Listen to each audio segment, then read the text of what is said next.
goal isn't to live forever. The goal is to create something that will. Welcome to Perspective, a podcast for wedding creators where we sit down, often with special guests, and talk about our many years of experience in the wedding industry so that you can learn from us and grow your wedding business. And who are we? Well, I'm Simon, and this is my concept of a plan. Together, we are Cinemate Films, two Scottish-based wedding filmmakers who love nothing more than drinking coffee, sometimes beer, non-alcoholic beer, and chatting with others in the wedding industry. This episode is, of course, sponsored by With Jack, but I will get onto that a little bit later in the show. Hello, Greg. Hello. Second podcast of the day, but who are we talking to? Today we are talking to Eugene and Andrea from The Drakes. Hello. Hey, guys. What's up, guys? How you doing?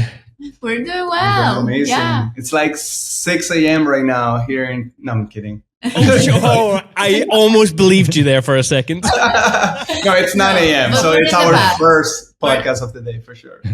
Okay, good. Have you got yourself a drink? Are you comfortable? You got to stay hydrated. These are like two hours long. Yeah. You ready? Okay. Got it here. We'll get, yes, as some of our YouTube viewers might notice, I built a tower, a pyramid of cans to drink. Greg doesn't know why. I don't really know why either. I just thought it'd be fun. So, yeah. Anyway, what have you guys been up to recently? Well, we have been in the editing cave. Oh, God. After traveling for almost 2 weeks, different sides of the country, Lake Tahoe and then New Jersey. Cool. We're back on it, editing some teasers. Working on the teaser from the wedding we shot in Lake Tahoe. Super excited about it. And you know how it starts. You know, you usually don't have any idea what to put together until then days later you're like, oh, it's almost done. You know? Yes, I know that feeling very well. Right. So yeah, sitting with that thought in my head of not knowing what to do, it's always a blessing in disguise. Yeah. Does the editing plan kind of reveal itself, or do you start to build ideas straight after the wedding? Like, what's your That's process? a good question. I mean, it depends sometimes, and this is an approach we like to do with couples now, since our type of clients or the couples are very into the creative process as well. They, for example, this couple, she works in Pixar animation. Oh, cool. Wow. So she's a creative, you know. So I was like, okay, when I had the opportunity, I like to get couples involved in the creative process. So we try to pick music together, or she will send some references or things that she likes, or stuff that happened during the day that are like, okay, this happened, and sometimes they will remind, hey, this was super important for us, and make sure you include that, and being open to that as well. Not have a rigid perspective of what the video should look like, but remembering this is not about us, but about them. Yeah. So I try to have them part of the creative process. So we chose music together, but I also included a surprise track. And yeah, it was kind of like having an idea of what to include, because I had some, you try to hold on some elements that differentiate or made this experience very unique for you guys, or for us as filmmakers. And for example, in this case it was in Lake Tahoe. They're huge on like outdoors. Water is a significant element in their story. So I made sure to film a lot of water, and with the drone, we'll show that later in the week on our Instagram. But Cool. I made sure to include those elements intentionally, and as well as we include people like in the creative process. I am more in the side of client relationships. So okay. as we build trust, we want to make sure that the expectations are realistic.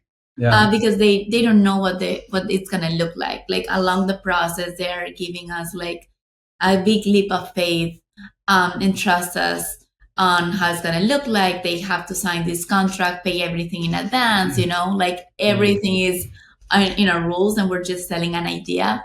Yeah. So we know how hard that is, and it's very unique in our industry. Like the world doesn't work like that. Yeah. I know, right? And so I make sure that they feel like, okay, so you chose us for a reason. And the reason is because you like our style, even though you don't know how your wedding film or your pictures are going to look like. You have a sense of why you chose us. And it is not a coincidence that we connected the way we did. So yeah, managing expectations is also very important. So I say things like, we're going to use all the information we have as inspiration. And then if we happen to use the track that they love and the one that they chose, great. But it's ultimately up to our creative process. Yeah. Yes, Exactly. and you make sure that they understand that right off the bat. Yes. Well, it's you know what? It's I learned that we will never communicate often enough or clear enough. True. Yes, I will agree with that. We think we are. In our worlds, yes. Yeah. It might not be like completely, I make sure we have systems to make sure that it is as clear as possible. But some things happen and they will say, oh, I didn't know this, I didn't know that. So, Yeah. We will get onto your approach a little bit later, but I wondered, with all this information that you get from clients, does that change the way that you shoot? Like, there's obviously certain parts of a wedding. Do you shoot them in a similar kind of way, and then you create the character of that moment in the edit, or do you approach every moment differently? Okay, yeah, that's a great question. It's a live event, so we have to act, we're in a live event. So we have to have eyes everywhere and trying to be very aware of what's happening and capture in our unique way. That's the reason why they chose us, right? Or they choose you guys, because you're gonna approach this project the way you would, and maybe take the input of the inspiration you gather after or during the day as elements in the editing room. But it wouldn't be authentic to us to let the environment dictate how or change how we do things. You know what I mean? In a way. So I guess it's a balance between being invisible in the moment and just capture candid moments.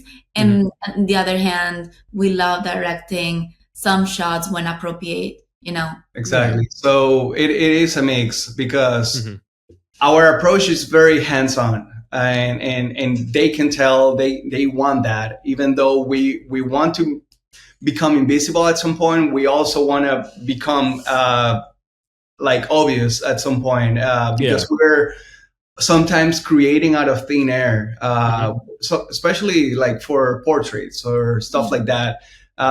Elements or moments like the shot of the water of the lake, I have another day for that, like B-roll or moments where I know I can spend some time to create this narrative or to build the narrative. It's just gonna make it more robust, maybe. So on the day of, it's more like going with the flow, but also understanding our position and our power, because we do have the power to shape the way they remember their day. So the way you film it or the way you treat people around, that's going to make a difference, even way before you hit the editing room. So yeah, it will depend on the type of event, especially if it's like a multi-day wedding, like an Indian wedding, or a regular one-day ceremony. The approaches can be different. The stress is almost the same always. Maybe one a little bit more than the other, but it's about that and how you become proactive, not reactive to the environment that you have around, but like, okay, how are you gonna like tackle all these things that are coming to your way? So it's definitely a balance. Yeah, awesome. That's cool. Yeah. Well, so for before we get too far, like for anyone who's listening who might not have heard of the Drakes, tell us in your words, like who you guys are and what it is that you guys do. Well, it's been a while. Yeah. We have been in this industry for 15 years now. 15 years? You look so young. What? Thank you. Because we're Latinos. I don't know if that makes sense. But yeah, thank you. Sorry, I interrupted you. On you go. Well, yeah, we have been doing this for 15 years. We're filmmakers and photographers. And it's simple, like we celebrate love. And that love starts with ourselves and every one of you. So we are huge advocates for mental health. My background is in psychology. His background is in theater, editorial photography, graphic design. So animation. Yeah, we are a melting pot. We're also immigrants, so we have an accent. We don't have everything figured out. Right? Right. So we love asking questions, and above all, we are all about connecting with people and having a good time. Anyone who can join us in our philosophical ramblings is welcome. Yeah. Oh, now we're talking. Now we're talking. Yeah. Hey, give me a deep cut, like a belief that you hold that you love talking about. Oh my God. Let's go crazy. Greg's like, oh, for fuck. Okay, no. Here it is. It's always mind blowing to me that in,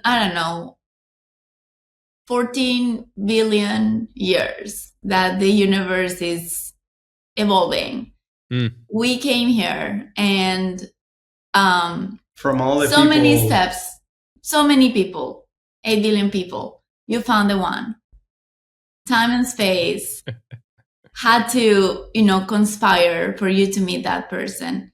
And not that I believe in soulmates, because I don't, but you found that person. Yeah. And now we're celebrating this and having this special moment and sharing it with the people around you. It's so special. And we're just that tiny part of all that. And in this vastness. Like cosmos. Yeah. So it's always mind blowing to me, like all the events that had to happen for us to even have this conversation. So I cherish that. Yeah. I completely agree. We don't take it for granted. Yeah, no, exactly. It is crazy if you think about the odds of things. I was, this is going to sound absolutely crazy, but I was on a deep thought yesterday about free will and whether or not we have free will or just the illusion of free will. This might sound absolutely bizarre to some people, but I truly believe that we do not have free will at all. But that's my deep cut. That's my I'm in the process of going through these kind of thoughts. Fun times. That's interesting. I haven't decided what I think about that. Yeah. I mean, I'm a layman when it comes to this kind of idea. So, these are deep.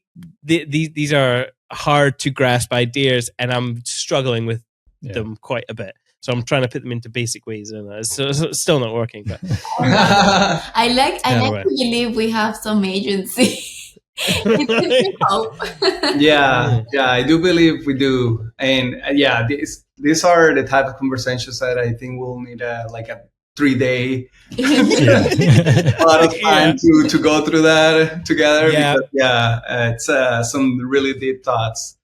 Yeah. But yeah, I do believe. I don't know if I answered your question. Who are we? I think you did it Yeah, beautifully. Yeah, you did. Definitely. You gave me a deep cut. That's all I wanted. So yes. Okay. Right. Let's get back. Sorry, because How- Greg's like, "What the fuck?" How Like, did we get to this conversation though?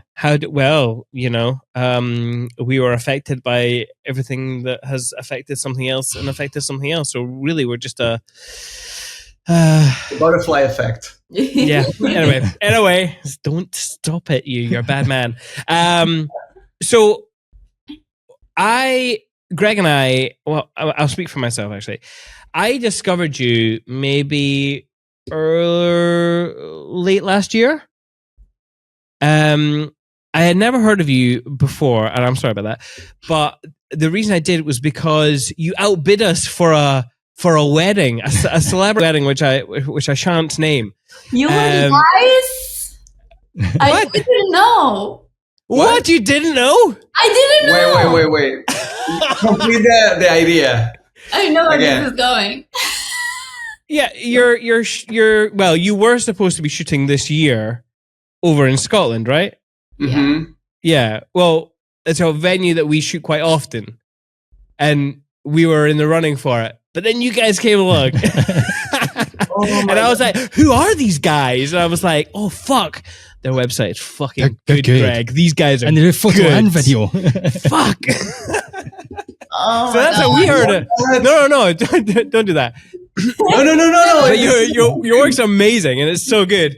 And I've been quite thankful because of that, because now we get to have you on the podcast and I get to chat to you about making cool wedding films and creating cool images.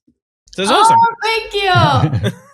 Well, that's a whole story by itself on how we got that client. Okay, go tell me more. Tell me. You want to know? Okay. Go for it. Hell yeah. Okay, so Can we? I think so. Well, we won't. If you don't want to name name, that's fine. we can. All good. Okay, because it's kind of. I still don't believe that's gonna happen, until it happens. You know what I mean?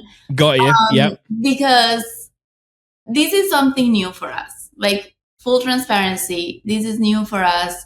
We got into contact because there was a PR that we wanted to know her perspective, because I believe that sometimes we're so caught up in our own bubble. Now the algorithm only show us what we want to know. It's like a reflection of our own beliefs. Mm-hmm. So from time to time, I like to pick other people's brains that are completely outside of that bubble. Mm-hmm. And this PR, it's like that. It's super talented, but she's doing weddings that are completely different from ours. Mm-hmm. Our hope is that we get clients like the one that we're going to be doing, hopefully, right? But she's like in the more celebrity kind of a luxurious white, very curated, bright. Yeah. And I'm like, I wanted to ask her, like, what do you think about us? Like, what is your take? She was like, at the end, she understood where we were going. She was like, you know what? You will be a good fit for this wedding that we have in Scotland. And I'm like, fuck yes. How do we make that happen? So it was radio silence for a long time. And I'm like, I cannot let this opportunity depend on one person that I admire, but I need to be more active about it, So as a business person, I'm like, how do I approach this? How do I give value to these couple that have so many options of way more talented people than us, How do we get to experience, how do we give them an experience that when the time comes, if the opportunity arrives, they will say, I felt good with them. They might not be the most talented. They might not be the best of the best, but I like the way they made me feel.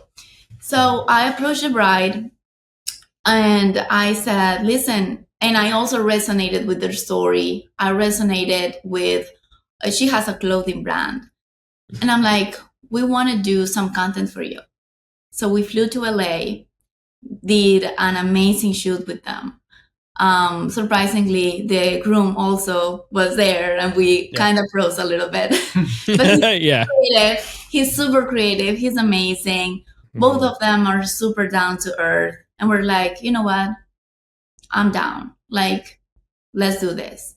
So when the time came and this planner had to present all the options, they knew we were familiar because we worked together. And the most beautiful compliment that I received from her after that amazing shoot that we will show what we did for her clothing brand was that she felt safe with us. Ah, nice. So that to me, like that was the best compliment someone can give us. Definitely. So that's that's how we got that client. Yeah. It wasn't given to us. No, like they presented so many options, but they knew they'd worked with us before, and that's how it happened. But we made it happen. That's the message. Yeah. It just didn't. Good job. I mean, good. I always say it's a little bit. Well, am I making excuses? Maybe I'm not. I didn't have the foresight to be like, okay, let's bond, like let's create a relationship here, go over and do some work. I didn't think about that. Maybe I should have. I don't know. Maybe I got comfortable because I'm like, oh, this is our home, like Scotland's. So they're coming to us. Maybe, I got too easy with it. So there you go. Was there something, because you were in contact with the PR team? Was there a misunderstanding? Was that the right couple? Was there a terminology I can't remember. mix up? I can't remember. You can't remember, Greg. You're terrible. You have one job. Anyway, well, obviously, when was the wedding? Has it supposed to have been? I can't remember. Anyway, it got postponed. Supposed to happen. It was supposed to happen in 2 weeks. In 2 weeks. Yeah, right. Okay, I knew it was until March. Yeah, I knew it was really close. But I was disappointed to hear it had been moved, and I was like, oh man, because I really want to see what it turns out to be, especially with your vibe and the films that you create. Very, I just feel with their image, with their personal brand, like who they are and the type of work that they do. I feel like it's a great collaboration between you guys. So I'm looking forward to if it happens and seeing the films. Yeah, we're super excited, guys. Yeah. Also nervous. Yeah, of course. Yes. But when we will be doing both. We will be doing photo and video. Yeah. Yes. Yeah, absolutely. Are you? So there's only two of you. Are you going to be like? Did you put out a call for other shooters? Wait, hang on. Am I remembering? Yeah, I reached out to you guys too. You did? Yeah. Okay. You were right. Yeah. God. But you were not available, I think. No, I think we've got for the original date, and then they moved, and we already had the team. We're bringing some people with us from the States that are part of our team, but also having local because of the equipment and all the regulations with what to bring with us and all that. Because there has to be a same day edit for photo and video. Yeah. Wow. Damn. Yeah. Damn. It's gonna be a podcast about that. Yeah. I bet. Hey, who knows? Maybe we'll get you back on and you can tell us about the experience. Our listeners, I bet you our listeners are like, who the fuck are they talking about? I know. Who are you talking about? Wow. Sorry, we can't tell you. We can't tell you. Anyway, back to you guys. Like, what's your origin story? How did you guys meet? How did you get into the wedding industry all those years ago? Wow. Okay. So we are originally from Venezuela. She's from Colombia, but we met in Venezuela. And I started this business myself after I graduated from graphic design in Venezuela, and I was working in a post-production studio, editing photos, but nothing like actually shooting weddings. But I shot a wedding of a friend of mine, and some of those pictures, I found that this friend had a friend in a magazine, and she liked it so much that she just like showed it to the editor of the magazine, and they published some of these pictures in the cover for the magazine. And it was this like Sunday inserts on the newspaper type of magazine. Like everybody had access to that. And it was like non-stop. After I didn't really like the idea of becoming a wedding photographer, but after getting so many calls asking for that type of specific session, I was trying to create something a little bit more different. So the photos were more about a post-wedding session. Before it was a thing. It was a thing, you know, like the dress session, and I shot that for my friend. And those are the pictures that were published. And then a bunch of people asked me, hey, shoot my wedding. And I was like, well, I shoot post-wedding sessions, not weddings, but I can shoot your wedding if you buy me the post-wedding session. And that's after so many years, that's what I started doing. And in 2015, we moved to the States, and that's where. So we met somewhere. Yeah, in the middle. You don't want to go too long. We got there, and then we moved here. Yeah. It's a long story, but it was I feel like when we moved to the States, things kind of changed a little bit in terms of our approach. We had to learn a lot, not from the beginning, because we already had the portfolio, the skill set, but it was a different market. Yeah, the marketing was different. We had this great realization that here in the United States, there are timelines. So like, I'm a type A person, and I'm like, I can work with a timeline. I love timeline. In Venezuela, you don't have a timeline. You know when it's going to start. You never know when it's going to end. Maybe with a breakfast, maybe with whatever. We had weddings, I don't know, 24 hours, and they just kept going. Oh, my God. Yeah. Was that... So, yeah. Was that like one of your biggest challenges when you guys started working together? Like the marketing side of things? I mean, I can't even imagine what that would have been like, even moving country. I mean... Yeah, well, luckily for us, everything was on the internet. Like our connections, we built new connections because he's a social butterfly. I'm more introverted. So, and you know, figuring out finances, a new system, taxes, having a company, and it's not like we came here like with a lot of money. We just had 2 suitcases. Lots of dreams and family support, but that was it. So, but we're also like so eager to start something new, and we were grateful to be in a safe place that everything had. We thought everything was in an advantage, and like I kept my full-time job for a long time. While I was building the brand here. So that helped a lot. Okay.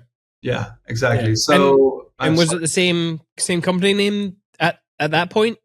We Are the Drakes, or it was called Drake Studio when it was only me. But when she jumped in more consistently and then full time, that's where we changed to with the Drakes or the Drakes.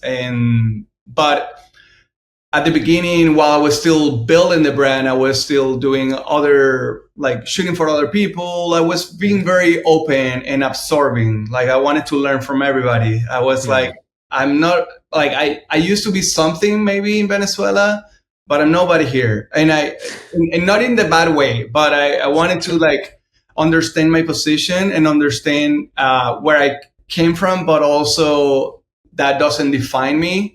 that I still have to like work my way through. And that's not skip any steps. Not skipping any steps of the struggle of like after like fast forward into 2020, after the pandemic and all the things that happen in the world, we hit rock bottom. I was dealing with a lot of stress, with backlogs, and it kind of like made a shift in my mindset, in our mindset, to approach this business in a different light, and understanding that in order to really take care of the business, I had to take care of myself first, and ourselves, mentally, physically, in all the terms. And I don't know, it started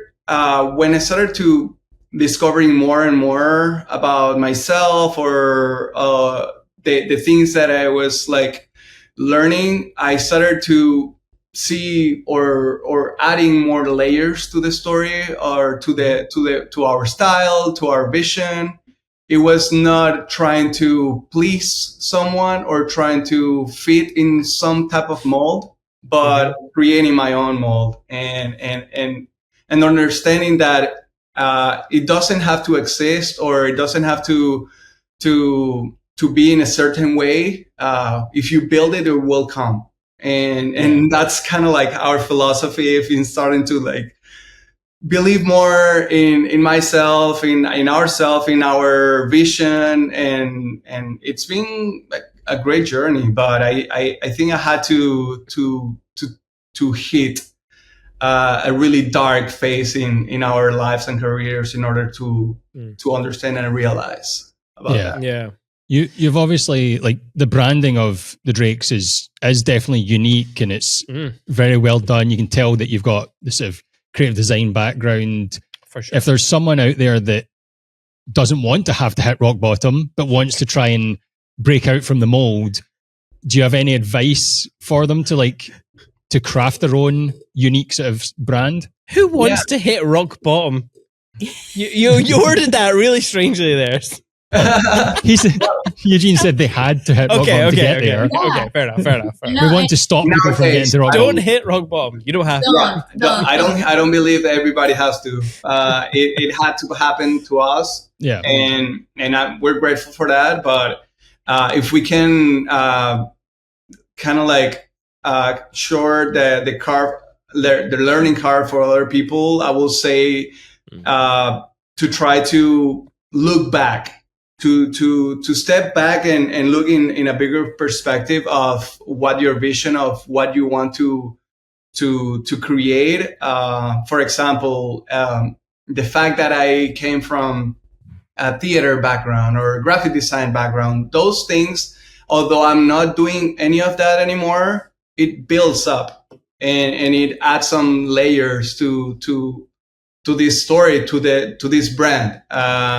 So I try to hold on to that. Okay, what do I like? I used to love watching MTV music videos for hours when they used to play music videos. Yes. And so I know, okay, I love this approach. I like making people feel part of the experience when I'm filming. So I try to incorporate them in the narrative, not just like capturing what's happening, but making them feel part of it, of this thread on the narrative. So I will say that like trying to grab some points of interest and nourish your own interest, like trying to build on the things that interests you and not just let it just die there, but keep nourishing and see where it grows. Like it's like planting or putting a lot of seeds in the ground and water them all of them at the same time and see which one grows. And then you start like, okay, this one is working better. And so I don't know, it's a lot of that. From the business perspective, I think all that is very important, and that's what's gonna keep your soul alive. But if you don't have a financial stability, or have your processes figured out, when you know where every penny is going, then it's really hard to be creative when you're in a financial stress because you are surviving. Mhm. So when we hit that rock bottom, we were really had to really have a hard look of our systems and our systems and our processes, and we had to figure out so many things. Like, we had to schedule one process per day. Like, let's tackle marketing, let's tackle finances, let's tackle everything, so that we had a sense of what's the damage and how do we prevent this from happening again. And that was really important. Like, just have somebody. We always had an accountant with us. That's the first person that needs to be on your team, aside from you. Agreed. Yeah. And that helped us to see where the money was going. But moving forward, having that forward mentality of how is my planning going to be for the next couple of months? Do I need to be creative and develop other resources, other experiences? How do we grow sideways when you have a cap of how much you can charge per wedding, or how many weddings you can take? Exactly. Yeah. So it was a difficult process to go through, but looking at every system and make a hard audit on your numbers and your time. Yeah. What are the most profitable products that you have? That question was really important for us, because we knew where our effort was going, that required more resources than others. So just knowing that is a good start. Yeah. And especially on the process part, as a creative, I tend to see structures and processes a bit I don't know. Yeah, constrictive for as a creative, for my creative purpose. But I understood that was the only way to gain freedom and clarity, to have systems in place, to have a way to see things like in the real world before it actually happens, written down goals or tasks for the day. I used to think like, okay, I have to edit this video, and I will be like so overwhelmed, like, oh my God, I have to edit this video. And it's like an ocean of content. Exactly. I feel like that. So I started to break down the process of editing a film by, okay, today I'm just gonna focus on calling the cameras, like select the favorite clips, or selecting the music, or color grading, or building the sound and story without even visuals. So having that in paper and being able to check that out of the box creates also a sense of motivation, and that creates some sort of momentum where it keeps you going. And that's where productivity and what do you call, motivation and productivity can come to hand. Because at the beginning I thought, well, I'm going to feel motivated when the muse comes and the inspiration sparks. And in reality, dude, like the muse is not going to come if it doesn't see you working. So you have to be seated in your seat, in your butt, in the boardroom, like not knowing what the heck are you going to do, and just start moving. And just by taking action, it will spark that motivation, and motivation becomes a habit. It's a cycle. It's so now, like, before I used to think Muse will strike me at no given notice, and now I think Muse is gonna come every day at 9 a.m. sharp. So I'm like, okay, I know it's gonna be there because I'm gonna be making it happen. So it was a lot of change of mindset. Yeah, that mindset shift is super important, I have found, to keep on track of the bigger picture without having to feel the dread of the big, like you said, a wedding film is a huge task to do, and you'll never do it within it'll always take you longer than you think it's going to take you, and then just it seems like such a mammoth task that it's not rewarding until it's done. But then that's like a sense of dread getting through it. It's like a thing you have to do. Whereas if you're giving yourself little biscuits of rewards, like sitting down and just being like, I'm going to do this today, and make it like a manageable thing. I found that when I started doing that with my wedding films, when I started looking at health and fitness, like when I didn't see it as the massive life change, like going to the gym. It's not like I've got to change everything in my life. No, I just have to get up and actually just go into the gym. And that little step is on the way to the big picture, but it's not the big picture that gives you that kind of existential dread that weighs a lot of people down. That's so true. Like everything we do, like going to the gym just one day, that's your task. That's what you have to do. Like eating healthy, that meal is what matters in the moment.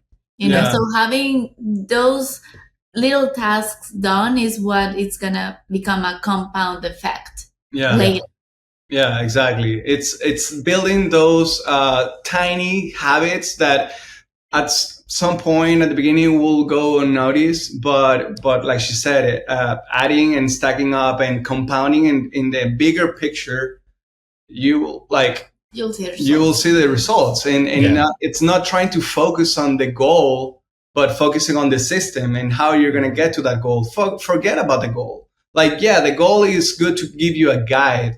But what you really need to focus is in the day by day, like what is realistic to tackle and to accomplish today. Yeah. Not like, yes, the film, oh my God, this is overwhelming, I'm going to quit. And I wanted to quit many times because I was like so stuck in my head that I was like, I need to like shake it off and like, well, and now that you mentioned about fitness and that type of lifestyle, that changed my life.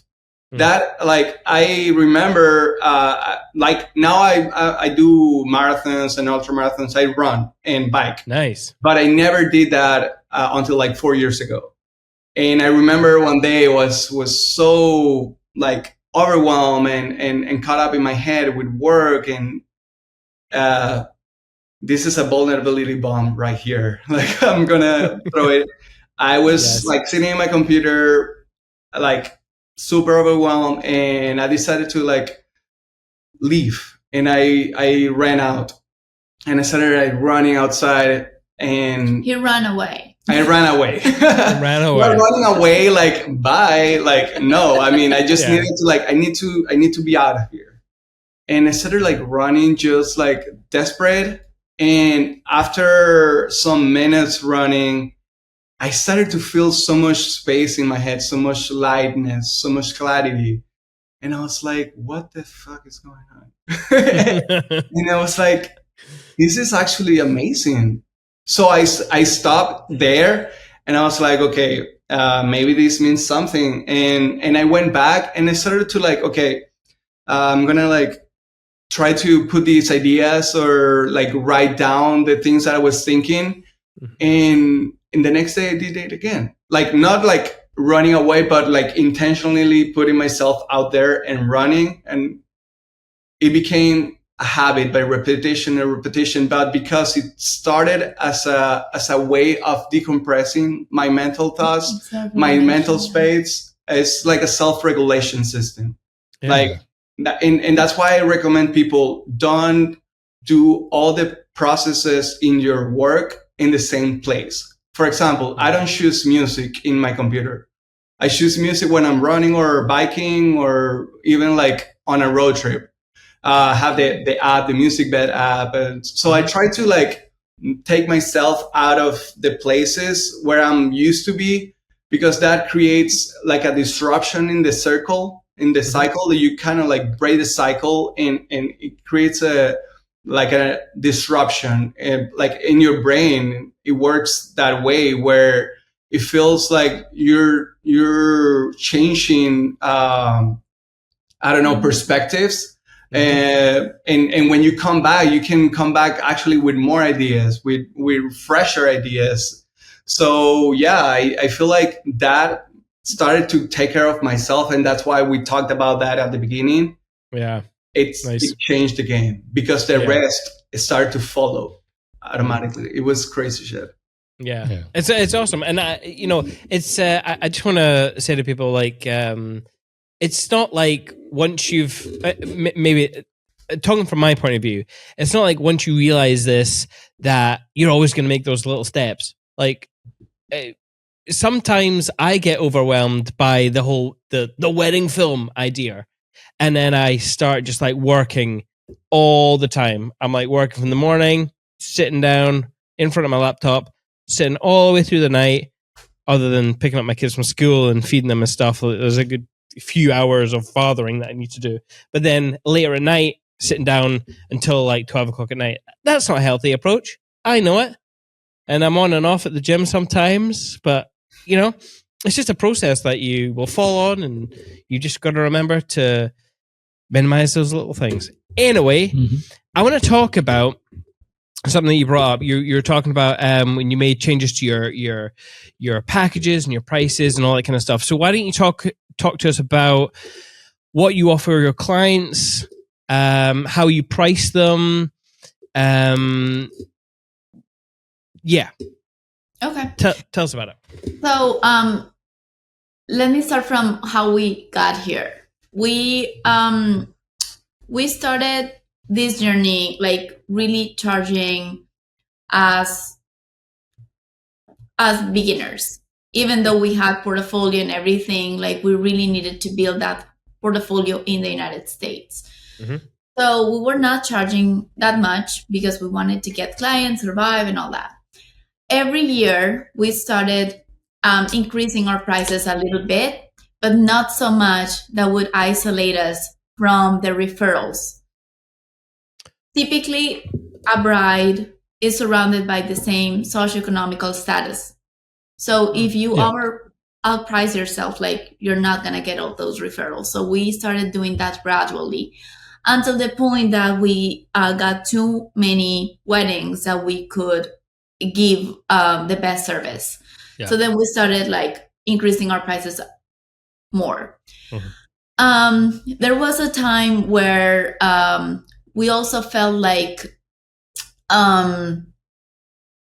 so the industry was shifting also after COVID, and we wanted, before COVID, we wanted to do more international weddings. So we did a huge mistake and included travel fees in our packages.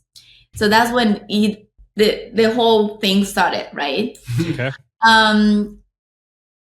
Once people started traveling again, the scary part was that we had fully booked years with very little money, because we were very flexible with our couples. We were going through all this together, and we didn't want to change the rules as we went. So we said, okay, what can we do? We're going to grow sideways. We're going to develop other services. We don't rely on weddings only. We have a corporate brand that we do a lot of commercial stuff with another company. So we grew sideways. That gave us like a little bit more flexibility to stay with our couples and recover. But then we realized that we were giving our couples way too many options in our packages. Yeah. So we learned from all those mistakes, and right now we offer I'll call it a basic package that it's a main collection. It's a main collection for photo and video. We only offer one for photo, one for video, 10 hours of coverage, and everything we can do to make our work that we're proud of. And the rest, it's add-ons. Like everything else, it's add-ons. So that helped our couples not have decision fatigue they have flexibility to build their own unique package if they want. And also as a business, we don't tell them how much they can spend. So we have a set price, and then everything adds on, and it can go like as high as they want, because there's no limit on things that we can offer, So that's right now what's working for us. Will it stay the same years later? We don't know. We're still learning. But yeah, and our pricing, it's really dictated by the market and how we feel about how many weddings we want to do in a year. Right now, we're very comfortable with 12 to 15. Cool. Okay.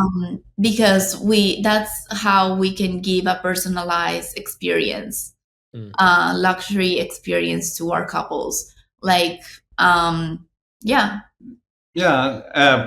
example, what we mentioned at the beginning with the couple, in that collaboration with the clients in terms of the music, the shots, and all that.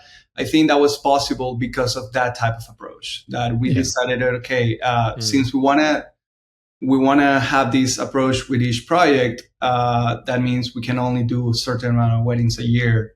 Now with our other company, we don't have that limitation, because there's so much can be outsourced.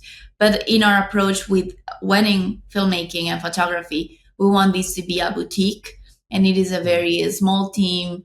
It doesn't mean that we don't delegate stuff. Yes, of course we do, but it is like kind of our baby with a strong business basis. And then we have the other business that gives us more flexibility to grow and scale it as much as we want it. Yeah. Are you guys music fans?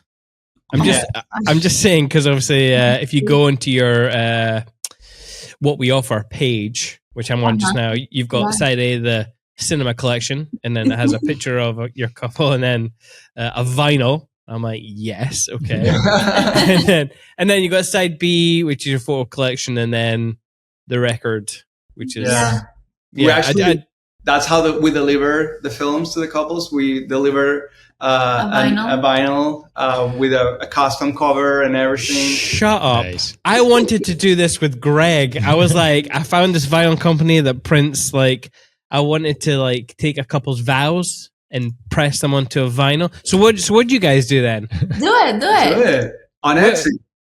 You just do it on Etsy? Yeah, we do it on Etsy. It's a local company based in Florida. I think we can send you the. We have one here. Oh wait. Because I love vinyls. Oh, there you go. I have. Look at that. Oh, that is so fucking cool. That's cool. Yeah. What the fuck? That is cool as fuck. So is there a vinyl in there that they can play? Yeah, so it has a QR code, and then you get to they scan it, and it goes to their wedding website, BitFlow, and their Spotify with the playlist of the songs they played on the wedding and stuff like that. Yeah, it's super fun. Nice, I like it. Yeah. So how many weddings would you say, or over a year? Like, what's your sort of split? Is it more photo only, more video only, or how many are you doing, like, of the combined package? We're looking for more photo. Yeah. But right now it's more video. Yeah. But we wish it was more photo. And why is that? The costs, man. Okay. I thought it was going to be the time, but I suppose time. The cost, the time. Time is money. Yeah, exactly. Right. Okay, so we're on the same wavelength. Oh my god. It's in post production, dude. It's insane. It's about like 120 hours of editing. In video, well, photo and video. For video, like 100. Sometimes, It is helpful. Like I don't know why we have been doing a lot of, I don't know, high profile clients that require NDAs, but to go on an experience. So, it's helpful because they want a small crew, and they don't want more than 2 people. So the fact that we are a couple and that we do photo and video is really helpful. So we go on these intimate spaces, and then they have photo and video in our opinion, pretty decent quality, and they don't have to have an entire crew, you know. Yeah. So for traveling, that has been really helpful. We haven't published that much because of that, but yeah, they've been requiring those NDAs. I mean, which we're okay with. They're great experiences, but yeah, like going back to the point, we are doing more video. Our style of video has been very distinctive, I guess, but that's where we're trying to get also with the photo one, because we want to do more photo. And I mean, we love doing both, and I love where our video work is going. But I now want to try to get more of that also in the photography part. When you're doing both, do you have to compromise on some quality somewhere, or do you just hire extra help? We have extra help. Absolutely. Okay. Yeah, we have people that help us when we do both. I understand your question, because when we do both photo and video, I take on the photographer role, because it's like the master of ceremonies kind of thing. It's even though I would like to be the opposite, I think videographers can and have the capacity to direct more sometimes than the photographers. Sorry, but you're right. Right. And depends also like who is comfortable in that role. Like there is this unwritten rule that the lead photographer is the one that is leading both teams, even though they're not together. But I think it should be like something more flow, like a collaborative flow. Like there are some photographers that don't feel I don't know, inspiring that moment to direct, and they have like all this pressure, and they have like another team that is really strong at, you know, directing and getting really good content. So that collaboration and talking to each other is so important.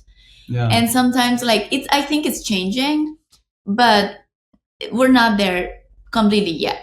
Yeah, cool. Exactly. But so when to finish to finish answering your question, it is a balance of more like 80% right now on video, 20 on photo. Okay. I think I said this in the last episode of the podcast that there's always like like every year I mentioned to Greg, oh, maybe this will be the year I do photos, and there's always something that pushes me closer and closer to wanting to do it, and it is the whole idea of how many hours it just takes to edit a wedding film in the quality that I would want to do it and have been doing it.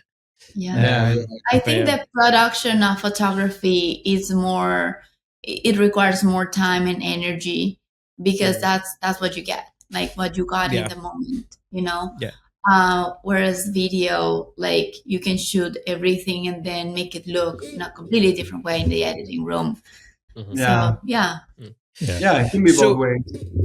So I don't know if you mentioned pricing, but like if a couple come to you and they were like, we've got this 1 day wedding, we want just video, like what's your starting price? Because I feel like this is an important it is. It's an important thing, especially for new people in the industry, and it's lesser so now. I think people reveal their prices a lot more, especially in photography, but still there's a lot of creators, that big names, that keep their prices under wraps, and it's not helpful for learning. And sometimes I feel like people are too scared to price higher. So I think talking about this kind of helps newer people. Of course, yes. So when we came here, we started at $800. $800. When we moved to the States. Oh my God. And then now we are in the 10,000 for one service. But I know it's more closer to 15 for next local year. weddings. For local weddings. we want to do more local weddings. Yeah. So for local weddings, we are in 10,000, and markets Dollars. like dollars, like in New York and California, prices are different. We include travel fees, but I know the market in Europe can be sometimes different. So I don't know. I've heard that it can be a bubble that everyone is keep rising prices until a certain point. So I'm not tied to, or I'm not married to one price only. Because if I'm not getting those 12 to 15 weddings in a year, the market and the marketing we're doing is giving me information, right? Maybe the couples with these budgets are not finding me, not finding us, or maybe the market is slow, and then I need to adapt. So it's we try to think about, like, is a decision based on data that we are gathering from planners and our information systems, or is this decision made based on our ego that, we charge this and that, And that's what I was going to say when you said that you the market reflects your prices, because I know there's a few photographers out there with more of a name and they wouldn't have that approach, and I was going to say they're probably pricing with their ego in mind. So when you mentioned ego, I was like, we're definitely on the same wavelength here. That's good. Yeah. We can talk about ego a lot. We have dangers of it. We have some lessons. And so that would be like one lesson that we could, or one takeaway that we would give somebody who doesn't have to hit rock bottom to learn, because it's not really about us. And if we have our numbers accounted for, if we have our structure, processes in order, then you should have the ability to fluctuate with a market without getting hurt, or without sacrificing your mental health, your financial health, or the creative process. Yeah, completely. There's something that I read the other day not the other day, a long time ago, and I connect to that every time that I find myself like ruminating thoughts in my head. It's that the true measure of success, and success in terms of, in general, not like it's personal. It's a personal success, exactly. So the true measure of success, it's a calm nervous system. It's finding the way to self-regulate your system, your mental health, in order to take action and to solve problems. And I think that's one thing important to understand. Oh shit! Hello? Oh no, we can still hear you. We just can't see you. Oh God. Okay. EOS webcam. Now we know they're Canon shooters. We are. Crap. I need to change the battery. The battery. Oh, we've all been there. With Canon. Hey, I'm Ashley from With Jack. I'm one of the sponsors of the Perspective podcast. With Jack helps to keep photographers in business by supporting them financially and legally if they have problems with a client or they make a mistake in their work. We've all had that fear of our CF card or our hard drive failing and losing important photos. You can find out more at withjack.co.uk. Head over there and find out how we can help you be a confident creative. Canon are great. Like, I used to shoot Canon. I would have stayed with Canon for the rest of my life if they weren't so slow on the market. Back before what was the new mirrorless one? The 5D, the R5. The R5. That's the one. I was waiting for that camera for so long. Oh well. Oh man.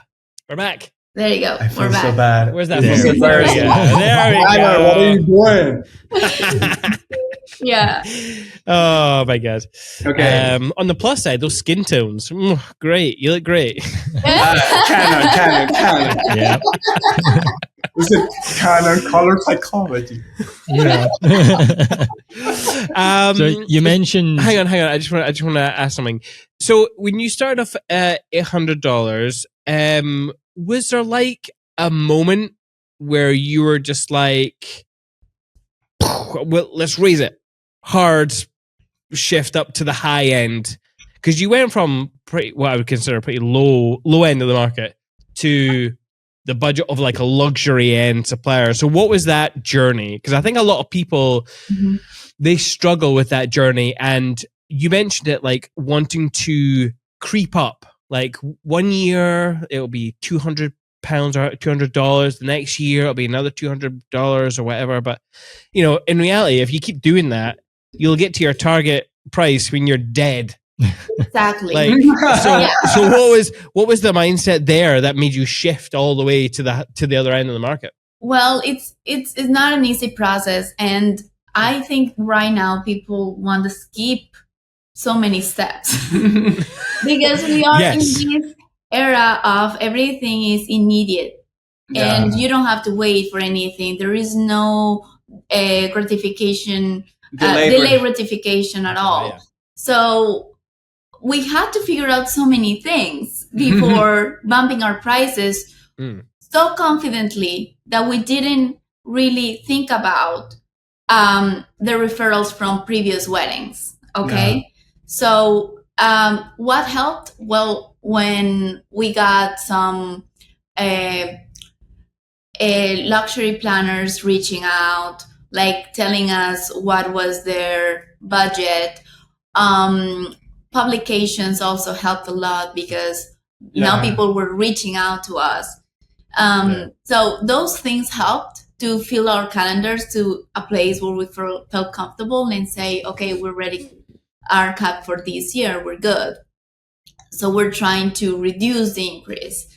So that's how we started raising our prices. Yeah, but also Cool. I feel like in order to be in that position where these type of clients refer to you, come to you, or that you have the ability to make that decision of raising your prices to a point that for some people can feel overwhelming. At least for me, it felt for a long time. I was like, I don't think I can raise my prices this point.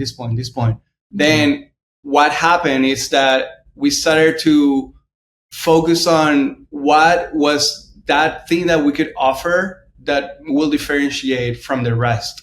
What's that thing that makes your product unique and desired?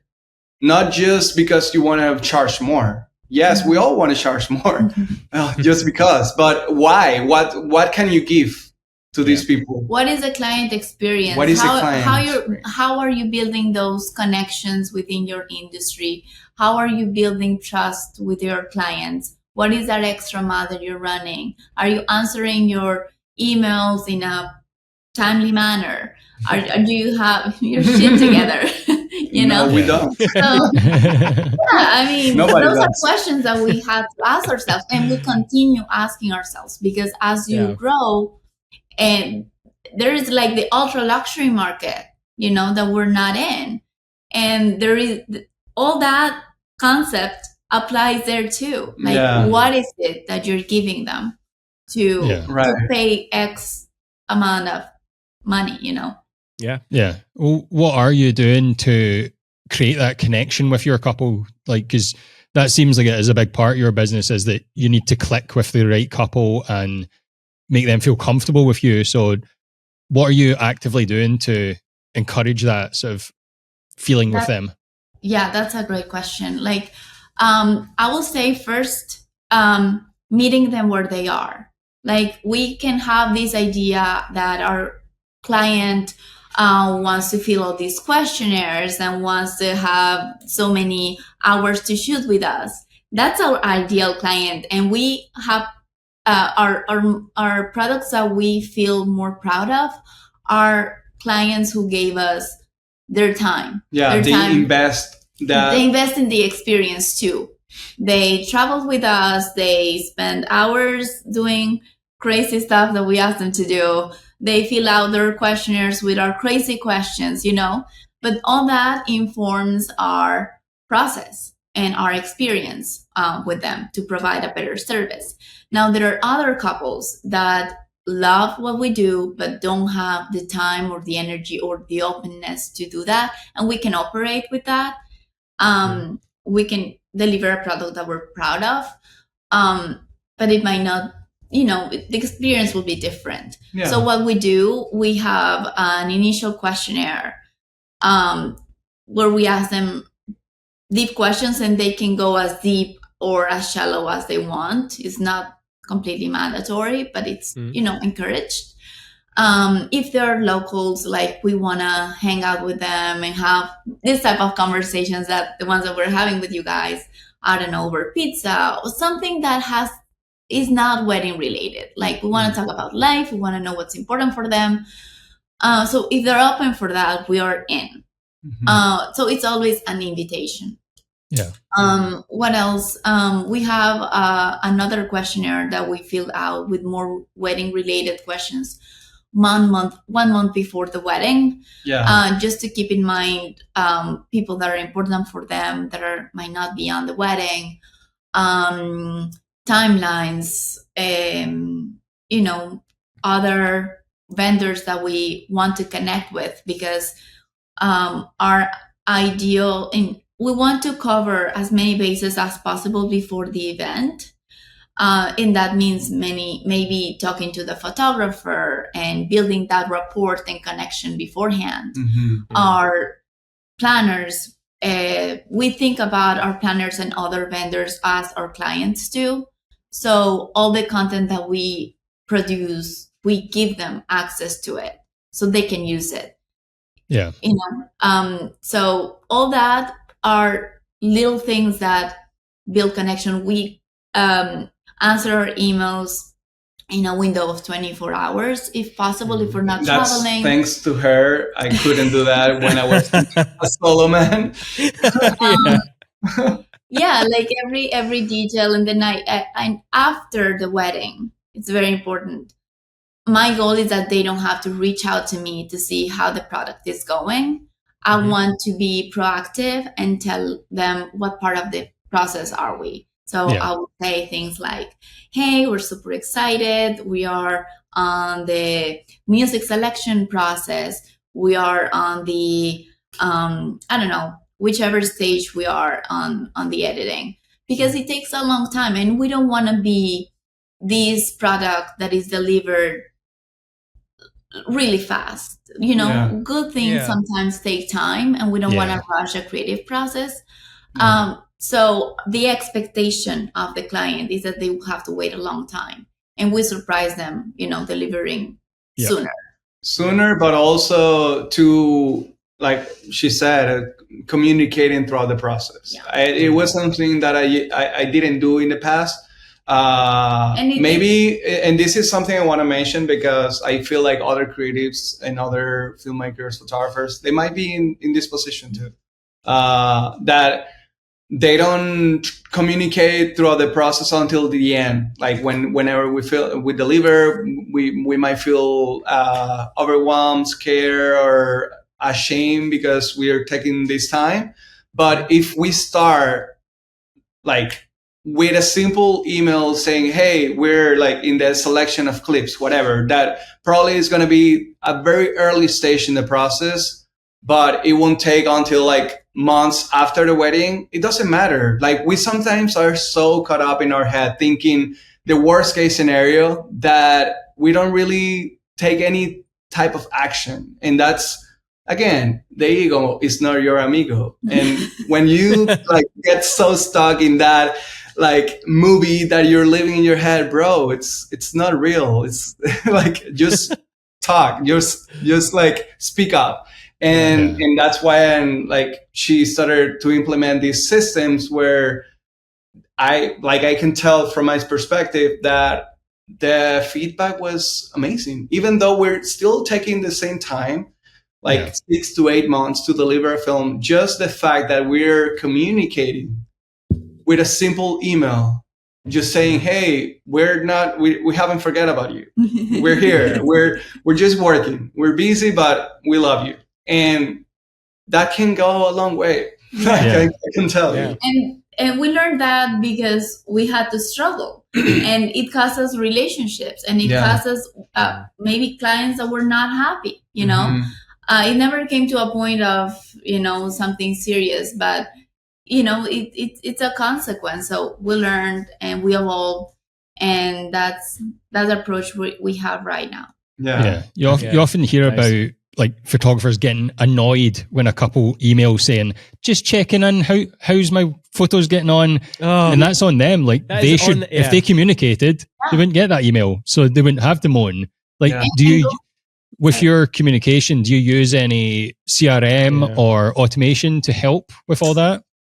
Yeah, well, we We use Honeybook. we're using Honeybook. Honeybook. I know mixed feelings about it. It works for us. And just regular email, a text if the couple want. I'm comfortable when giving my own phone number. It gives them, some couples, they just want somebody to talk to, and I want to be that person. I'm comfortable with that position. Yeah. So I'm open to that if they want to. But I think also setting boundaries from the beginning has been very helpful too. Yeah. She's very good at that. She knows how to like set boundaries with clients, friends, family, whoever, and that's important too. Not let them like push too far, but still like, okay, being respectful and professional, but also being like real with expectations and your own boundaries. That's very important. That's why I feel so comfortable, because I know how to manage that part. But I know it can be overwhelming if you're not used to that. Or if you're a people pleaser, like used to be me. People pleaser in recovery. Well done. Thank you. Yeah. And that's also tied to what you said about pricing. Like, if your price tag is higher, the expectations are higher, and the margin of error is less. So we have to keep that in mind. Yeah, absolutely. And I just want to make it clear to our listeners that, like, I would say it's not, obviously you have to be skilled at what you do, but it's all those little things, those little gaps that you're not doing that aren't, I mean, there is a skill to managing business, but it is just putting those systems in place to make sure that, it's not necessarily the skill that you're lacking. If you're a good photographer, it's probably everything else that you're not thinking about. Mm-hmm. It's like when people go and buy kit. It's like, oh, I need the new camera to be better. I'm like, you don't need the new camera to be better. It's not. There's other things. Anyway. No, that's great. I want to. I mean, we haven't even talked about how you edit or what's in, like, the physical process of making a film. So let's just like open chat about creating a killer edit, because and listeners, if you haven't checked out their films, like, go to We Are the Drakes and click on their films. They are killer. They're really fun, creative films to watch. So tell me, like, what are the things that are important to you when you're at a wedding? Like, what do you want to capture? Wow. Okay. Again, I mean, it's there is a structure. Yeah, we do have a structure, but also it starts way before the wedding day starts. From the initial questionnaires, the meetings with the couples, even the rituals that we have within our own personal systems. Something that helps me a lot to kind of getting the flow on a wedding day, or even before approaching the wedding day is that I like to go on a morning run the day of the wedding, for example, and I will try to think about the wedding itself, the couple, like the expectations or the day. Try to get familiar, especially when it's a traveling destination. I like to soak in on the atmosphere of the place I'm visiting. So I try to gain some perspective on the place I'm at. For example, this one we did in Lake Tahoe. I wanted to learn more about the location. So I did a morning run in the mountains. So I started like soaking on the textures, elements, and I then started to focus on that on the wedding day. I went look for specific things like trees, mountain peaks, the water, I don't know, those elements. But it's also understanding that this is not about you per se. It is a work that you're enduring. Like you're there to perform an activity, you're filming, whatever.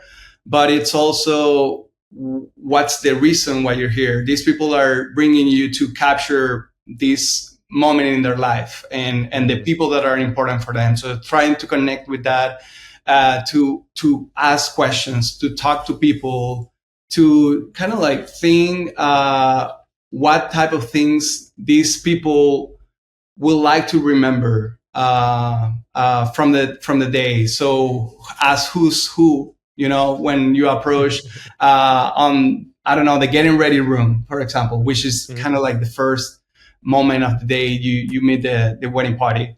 Yeah. And also in post-production, I will say that because we've been talking about structures and building systems, I started to do that also with my own work, with my own process, not only in organization part, but also in the editing room when I'm finally putting pieces together, because you start with an empty timeline, and sometimes you feel that you have already the elements you need to work with, but being also open to just experiment and try and learn. Like I will sometimes, something that we do a lot, and this is doing a parenthesis, is that we love going on field trips. So usually we'll look like going on a movie night or favorite directors, or going to these art installations and just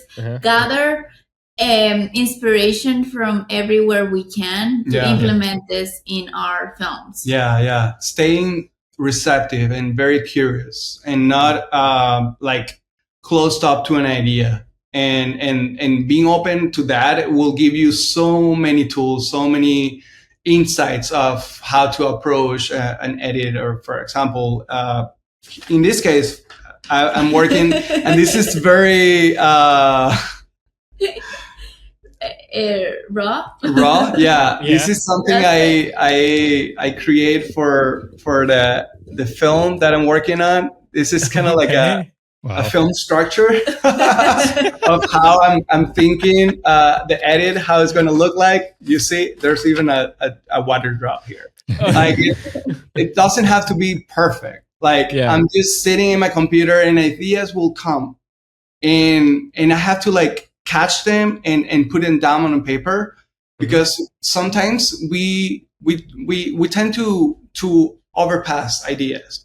We think like ideas will come sometimes to our head, and our ego is that first person it's like the doorman, like, or like the bouncer, like waiting for an idea to come, and you're like, you're not worthy to come. Get out of here.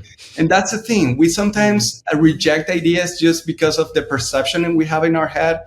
So I try to just like write the ideas that it comes to my mind and see if they work. Sometimes they don't really work, but at least I try. But something that helps me a lot is that, I don't know, what is an idea? An idea is a complex thought. And complex thoughts, you have to break them down to make sense. You know what I mean? So that's what I try to do when it comes to, like, for example, this timeline in paper before it becomes a timeline in the screen. I start to, like, okay, I already cool all the footage. I'm already familiar with all the content I have. And now it's time to build a story. I have the music here. I build the song. And this is after I build the sound structure. Because I feel like in my case, I can work better if I have a layer to work with. And this layer can be some people will be the speeches, or depending. If it's for a longer film, I will also build the speeches on the narrative of the audio. But for teasers that it's mostly music and some snippets, I will try to build the audio first, and then on top of that, what makes sense for me, because you want to show what you're looking at. You want to show what you're listening to. For example, I don't know, if you're like, this video that I'm working on has a very like kind of like meditative music at the beginning. It has this undertone, kind of feels majestic. So, okay, this is a perfect moment to put some ocean shots, or like the lake or the mountain, something, you know, epic. Or here I have some, I don't know, drums in the song. So I'm going to put some of the drums that we had on the ceremony.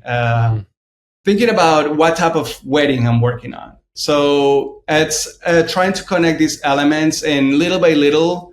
And this is something that happened last night. I finished the film last night, and it, I don't know, a week ago, I didn't have a single clip or even a sound effect thrown on the timeline. And I tried to think a lot about that to kind of connect with the process, because we forget about the process when we finish it. You know, it's like running a marathon. I found out that the marathon is not the actual goal. That's going to be the aftermath of the repetition of the practice and persistence and the showing up every day. So I try to see that also on a film. I don't want to see a film as, oh crap, the marathon. That's super overwhelming. But when you break it down, like, okay, I'm just going to throw 10 seconds of film today. And I can sometimes take 4 hours to just work on less than 15-second segments. And that's okay. I mean, I know that's the part of the process that with time is going to become faster and more second nature. But it's that idea of not starting with a strict idea in mind, but become open and fluid with the process. Because a lot of the answers, you will going to get them throughout the journey. So yeah, that's kind of my approach. Yeah, nice.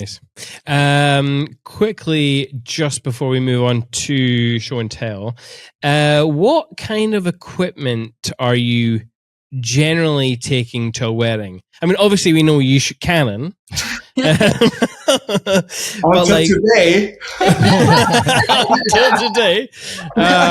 What lenses are you taking? Are you throwing in any unique items into your camera bag, like smoke grenades or prisms or other things? Yeah, that's fun. Yeah.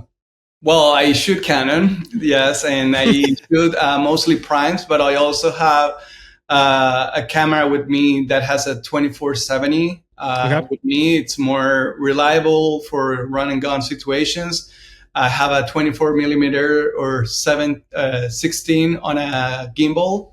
Sometimes I will like deattach it and handheld the camera on the super wide angle, especially for dances and group shots that are more energetic and dynamic. But on the beauty shots, I will try to go prime lenses. I have a 50 vintage lens, a Canon A1 that I use for like freelancing, that I deattach it from the body. Sometimes macro lenses. We have Super 8 film cameras as well. that we use for more like core memory segments, like the ceremony or key moments. For example, for artistic shots, we do have elements like toys that have crystals, some prisms that we attach to the lens. We try to do a lot of the things in production rather than in post-production.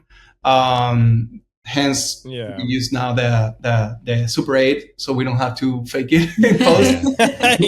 Fair enough. The real stuff, but also it didn't feel, we wanted to make these our own experiment. It's we show up there to film your wedding, to capture what's happening, but we have our style and our approach to that.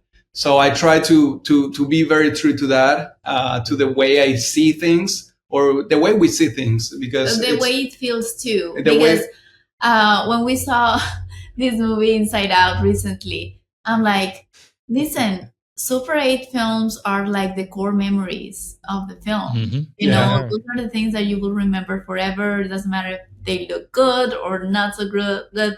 And now we're very intentional with not overshooting with Super 8. We just keep it for core memories. Specific moment. Especially because the films are only like 3 minutes. So like, okay, be efficient. But also see what you have around. Like observe. Become an observer of your surroundings. On, for example, the reception, the getting ready portion, I try to look at where the light is hitting, or if there's some light leaks. We shot some details with the rings on the floor, because there was a line of light coming through the curtains, and that looked super cool. But that could come on unnoticed if you were not like paying attention. So it's trying to see your surroundings, also the location you're at. Try to go outside, look around, and take the elements with you. We were shooting this wedding in Lake Tahoe, and I go back to this project often because it's so fresh in my head. I always tell her, okay, the song of the week is this one, and it's a song that I am editing. So like next week is going to be probably another one. So I'm going to try to hold on to this one before it goes away forever. So, for example, again, on this wedding in Lake Tahoe, okay, it's Lake Tahoe. What's unique here? The textures, these elements. So I will try to go spend some time with these elements, because that's going to help me build a story. I feel like the story, even though it's about these two people and their family and all that, it's everything around those two people. Why they pick this place, for example. Those are not decisions that were lightly taken from these people. So I try to pick on those little elements and things to build and get more a robust narrative on the timeline. And going back a little bit to your question about gear. Wow. We travel a lot. So I have to confess, it is my mission to travel more lightly, because it's been crazy. Like, we are not traveling light enough. So we have to revisit those systems to see like what year can we upgrade to make it lighter and still reliable, because we have tried so many things that when we're on the spot, like it is very light, but it's not very sturdy. So where is that line, especially when you're traveling with gear everywhere? Sandbags. As you were listing all that gear, I did think that. It's like, that's a lot to try and travel with. It is a lot. We do have these tube lights that are super helpful. They're light. They're very reliable when you're like shooting in run and gun situations, a portrait session with a couple. They're RGB lights, so you can also change the mood if you want. if we shoot local, I try to bring more toys with me. Like Yeah. I have a spotlight with a, what do you call that? Creates like a rim, like a perfect circle with a snoot lens Right. on the light. Mhm. But it depends. I also try to shoot through stuff like foreground, and like during reception, I will grab I don't know, like a glass and shoot. Yes. I love going to a bar or just picking up dirty glasses and just Yeah. Yeah. Play. Play, experiment. Absolutely. Yeah, that's the idea. Yeah. I hope we answered your question about gear. No, you Definitely. did. No, you did. While you were talking, I was just checking out some of your films, and they're so well crafted. Like, Oh, thank it's you. so good. And so much. the thing I like about them the most is the fact that you really do, like, even the titles that you give them, the look and the feel, like I feel like you have understood each couple individually. Yeah. And they have their own titles, their own fonts and colors, and I really do appreciate that effort into each film. Yeah, it's what we're talking about in the past, building your style, your persona with all these layers that are you, trying to not become something that you're not. Just going back to that vault of memories. That will be all your answers going to be there. In my case, I was a graphic designer. Even though I'm not practicing graphic design, it's still there. I have, and definitely. And I actually enjoy a lot going back to that design era with the titles. And now that I'm designing other stuff for other businesses we have, it's super fun. It's refreshing. It also brings some sparks of inspiration back to your life, because when you're so accustomed to do the same thing over and over again, it creates mundane and repetitive that you kind of like lose perspective and lose the spark from the thing you're doing.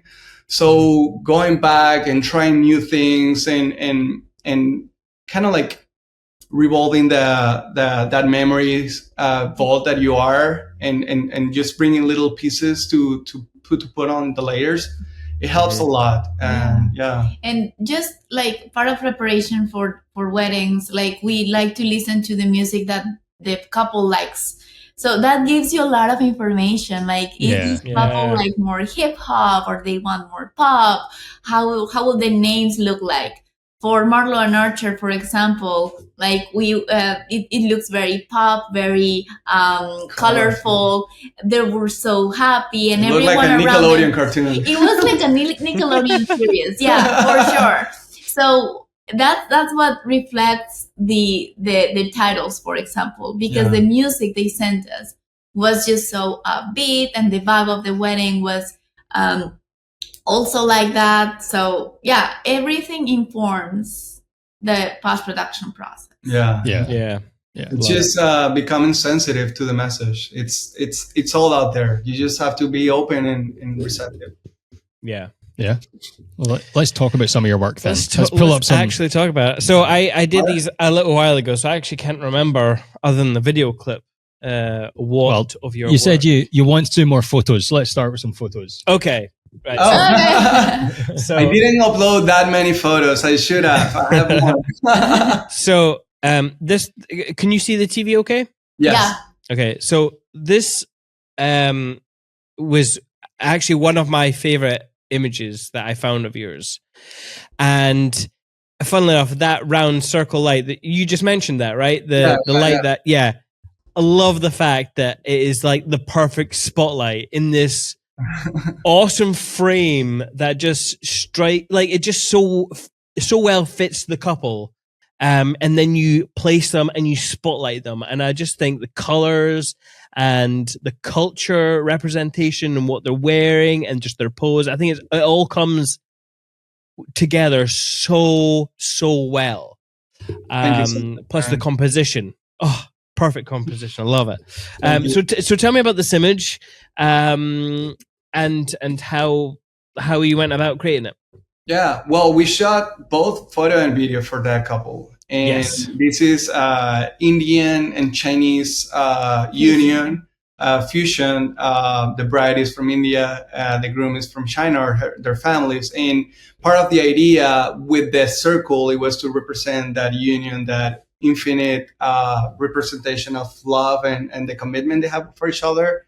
And the scripture on top of them, it means double happiness in Chinese, right?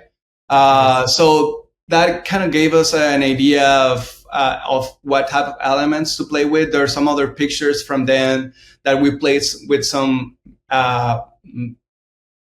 melting, kind of like mixing some colors, the orange and the red, that represents the cultures and the colors. Yeah. And in this case, the venue was like Madera States is one of the best venues we have here in Houston, and they created this atmosphere like top notch, perfectly. They really know how to cater to each couple and each style. So yeah, in this case, we wanted to make it look like we're in their show with this spotlight on. Yeah, and letting the rest of the lighting to be just dictated by the lighting that is already there, like the candles or the neon light in this case, and just having our own main light to be the spotlight on that. Yeah, I love it. It's great. Thank you. Can you send me the link to this light and this thing? Because I want one of these. Of course. Awesome. Totally. Yeah. So this next one. Now, I think I got this from a gallery. I think I found this gallery somewhere because I'm a little stalker. So I went in. I went into this gallery, and obviously it's a gay couple. But you seemed like, so the image itself you wouldn't be able to tell, but it's in a park somewhere. But there's this what looks like an art piece of loads of colors. I can't remember what the art piece is, but you've used it in such a interesting, abstract way. And I just think it just represents, well, I love the fact that you're covering their faces and you can't quite see, but there is an intimacy, as well as the color that kind of like when I saw it, I was like, oh, this is so colorful, like how their community tends to use like a rainbow and all that kind of color to represent the LGBTQ movement and the community. So I just appreciate the fact that you used all these elements to create something that is quite visually unique and stand out in this lovely gallery of two. And yeah. Thank you. Yeah, man, this was such a fun couple. The fact that they were dressed both in white also made the experience more interesting, because I wanted to capture them as part of one, the fact that we're in this structure that is full of color glass and lines and shapes. I wanted to create a sense of intimacy, but also some mystery, because they were, especially the guy that is facing back to the camera. He's very reserved. He's more on like very mysterious guy, and I really liked how his personality was showcasing during the whole session. They were very well. You saw the gallery. They were very good looking and well put together. The poses, they were like very elegant. It was very clean and Le Corbusier. It's very, I don't know if that's a real word, but it's very, it's French.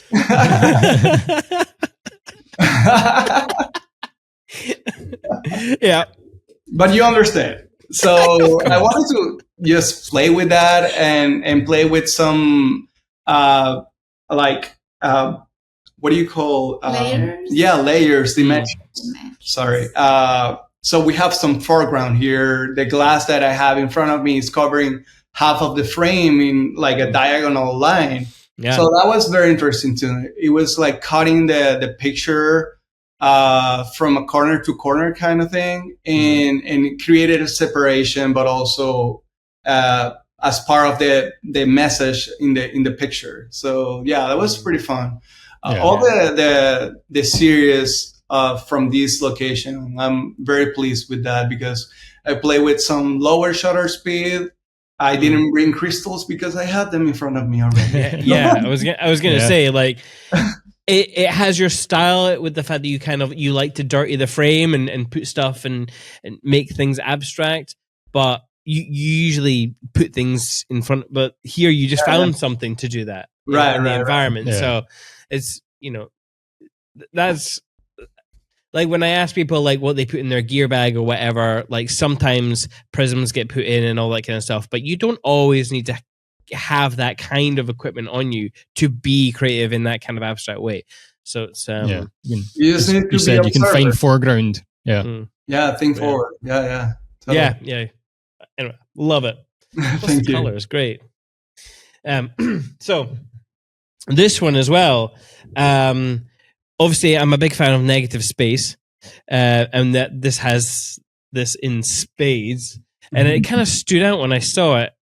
Although was this in a gallery? I think it was in a gallery. I don't know how I made it into your galleries to go through these images. I don't know what. I'm such a stalker. What the fuck?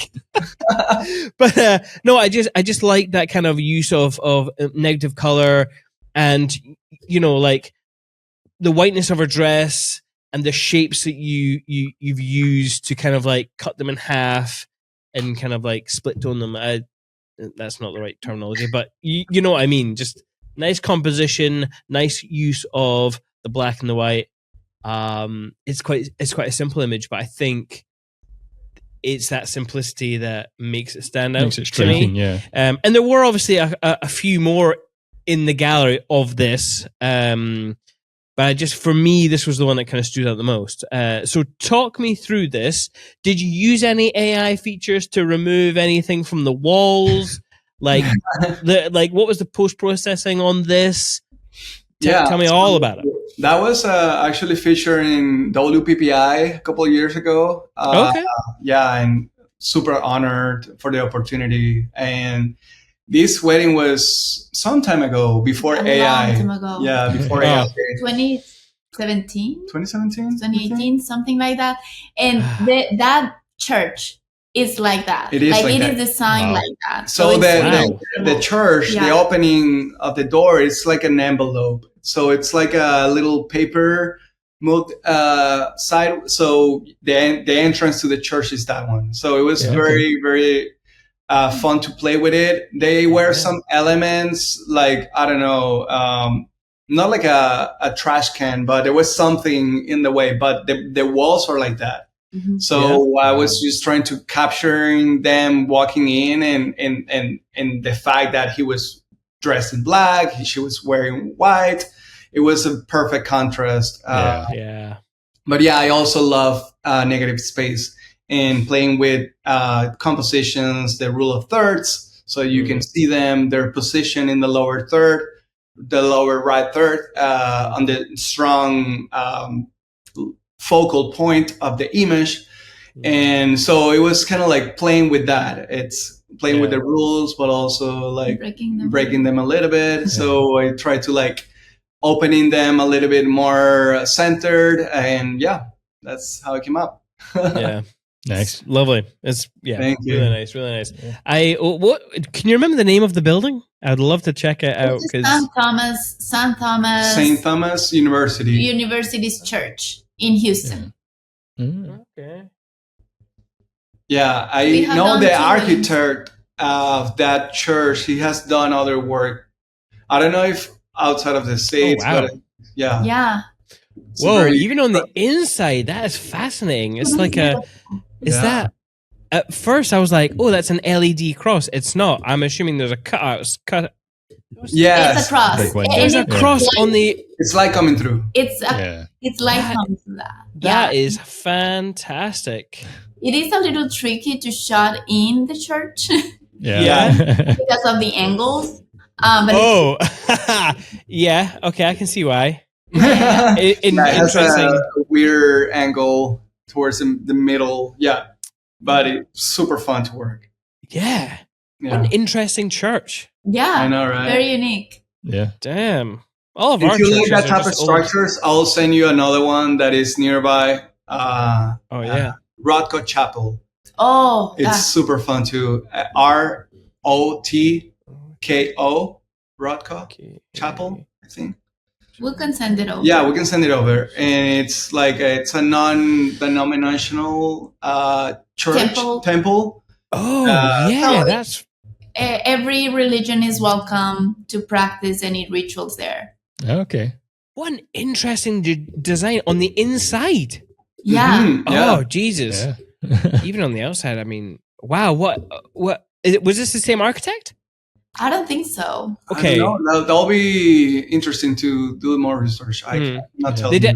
they definitely don't look like the same architect, but It has that vision. Yeah. It has a similarity Yeah. of geometry, Damn. and I don't know. I feel a lot of nostalgia when I see the Rothko Chapel, for example. Reminds me a lot to the architecture in the 70s in Caracas, Venezuela. It has this concrete structure, kind of like, I don't know. Reminds me a little bit of the show Chernobyl, just because of the elements and the structure. Not necessarily others.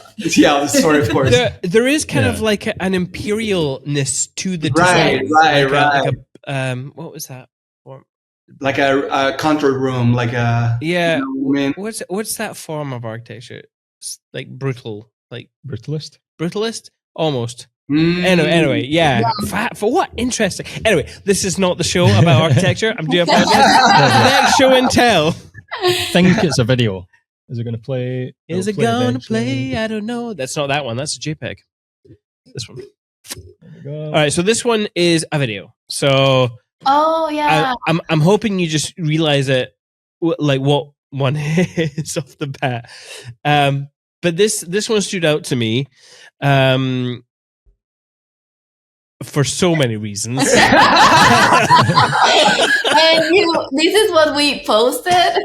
There are so many things that we couldn't post. They're so fun. I love Caitlin and Blair. I love them. They got a not safe for work version. For Okay. So tell me about this wedding in general, because right off the bat, for me, the thing that caught me in right off the bat was like the car, the drone shots, and they're all over your social media. The some of the shots from the drone, like just the fun that the couple are having in the car. Obviously, cut very quickly to the bathtub scene. Like, talk to me about it, because there's a lot of things happening, lots of scene changes, lots of. Yeah, 1 minute they're in the car, in the bath, they're on this coastline, there's water textures. I love this. So tell me all you can about this, please. Wow. Okay, yeah. so before the elopement, there were so many creative conversations with the couple about what they wanted, how they wanted to be portrayed in their video. All the references that they wanted. One of them was this Steve-O picture with her previous girlfriend in the bathtub. So that was the inspiration. They both wanted to be naked, and they wanted to make sure that we were okay with it. We're like, you came to the right place. You perv. You big pervs, you. But yeah. When we tell you that couples can feel safe with us, bro, like, this was. Hell yeah, man. And that shot, like, that was the warm up. Okay. Yeah. Then we got to this scene where she's like dancing kind of like underwater in the bed. We created a whole little nook for them to get creative, and we just played music, bro. I can send you the link to the Spotify playlist. It makes Nice. So there Yes. the three of us, the photographer and both of us, capturing their intimate moment. Mhm. But there were so many conversations beforehand that in the moment that we saw each other, like it's like we became friends. Yeah. And they didn't have much experience as much as I know in front of a camera. So they were really like hesitant. They didn't know what to expect. They were, it was a vulnerable moment for them. So we wanted to respect that and hold space for that. Yeah. And so, that's when we started like setting the scene. So having a romantic space. Our demeanor was also like, I don't know, comforting and safe for them to express themselves. So the vibe was right. Everything was how it's supposed to be for them to be free. And they were just themselves. They wanted to have an elopement the next day with a fluid timeline. So we had an idea of places that Heather, the photographer, had chosen. She's so talented, and she chose the right places for them. A parenthesis here. So this session with the couple, the intimate one, that happened the day before. Yeah.